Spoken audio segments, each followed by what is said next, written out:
तर इकडे होशियारपूरमध्ये पाकिस्तानी मिसाईल सापडले। डोंगराळ भागामध्ये ही मिसाईल सापडले।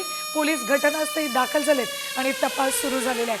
होशियारपूरमधल्या डोंगराळ भागांमध्ये हे मिसाईल आढळलं आणि त्याची तपासणी केली असता ते पाकिस्तानी मिसाईल असल्याचं उघड झालंय। पोलीस घटनास्थळी दाखल झालेले आहेत आणि संपूर्ण तपास सुरू आहे।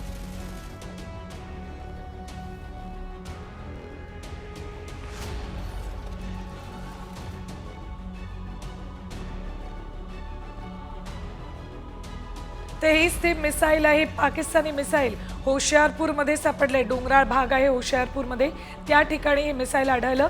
स्थानिकांना ही मिसाईल दिसताच त्यांनी पोलिसांना याबाबतची माहिती दिली आणि पोलीस घटनास्थळी दाखल झालेत। याचा तपास सध्या सुरू आहे। होशियारपूरमध्ये ही मिसाईल आढळले। पाकिस्तानकडून सतत आगळी केली जाते, कुरापती काढल्या जातात। सतत पाकिस्तान ड्रोन हल्ले भारतावर करते आणि हे सगळे ड्रोन हल्ले भारताचं सैन्य मात्र परतवून लावते। त्यातच हे मिसाईल पाकिस्तानकडून डागण्यात आलं होतं, मात्र होशियारपूरमध्ये ते डोंगराळ भागात पडलेलं दिसतंय।